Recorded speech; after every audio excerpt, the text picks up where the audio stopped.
रस्य रूपम अधिकम प्रच्छन्नगुप्तम धनम विद्या भोगकरी यशस्सुखकरी विद्या गुरुनाम गुरुः विद्या बंधुजनो विदेशगमने विद्या परम दैवतम विद्या राजसु पूज्यते न तु धनम विद्याविहीनः पशु।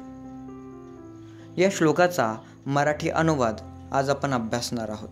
विद्या नाम नरस्य, विद्या नरस्य, नर म्हणजे माणूस, विद्या ही माणसाचे रूपम अधिकम, रूपम म्हणजे सौंदर्य आणि अधिकम अधिकचे सौंदर्य आहे। विद्या ही माणसाचे अधिकचे सौंदर्य आहे। प्रच्छन्न गुप्तम धनम, प्रच्छन्न गुप्तम म्हणजे लपलेले, धनम लपलेले धन आहे। विद्या भोगकरी यशस्सुखकरी, विद्या उपभोग, भोगकरी म्हणजे उपभोग, यश आणि सुख प्राप्त करून देणारी आहे। विद्या ही उपभोग, यश आणि सुख प्राप्त करून देणारी आहे। विद्या गुरुनाम गुरुः, विद्या ही गुरूंचीही गुरु आहे।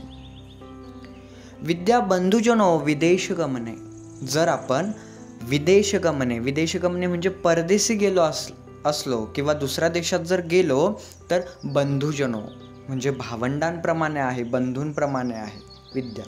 विद्या परम दैवतम, विद्या परम म्हणजे श्रेष्ठ दैवत आहे। विद्या राजसु पूज्यते न तु धनम, विद्या राजसु पूज्यते, राजांमध्ये विद्या ही पूजनीय असते, विद्येला मान सन्मान मिळत असतो, न तु धनम, धन मात्र नाही। विद्याविहीनः पशु, आणि विद्या नसलेला, ज्ञान ग्रहण न करणारा माणूस हा एक पशुप्रमाणेच आहे। मराठी अनुवाद पुन्हा एकदा समजून घेऊया। विद्या नाम नरस्य, विद्या हे माणसाचे रूपम अधिकम अधिकचे रूप आहे। प्रच्छन्न गुप्तम धनम लपलेले धन आहे। विद्या भोगकरी, विद्या ही उपभोग, यशस्सुखकरी यश आणि सुख प्राप्त करून देणारी आहे।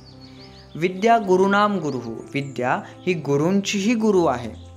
विद्या बंधुजनो विदेशगमने, विदेशगमने म्हणजे परदेशी गेलो असता किंवा दुसऱ्या देशात गेलो तर विद्या ही भावंडांप्रमाणे आहे। विद्या परम दैवतम, विद्या हे श्रेष्ठ दैवत आहे। विद्या राजसु पूज्यते, विद्या ही राजांमध्ये, राजसु सप्तमी विभक्ती आलेली आहे, विद्या ही राजांमध्ये पूजली जाते। न तु धनम, धन मात्र नाही, पैसा तिथे पूजला जात नाही, पूजनीय नसतो। विद्याविहीन हा पशु, आणि विद्या नसलेला मनुष्य हा पशुप्रमाणेच आहे।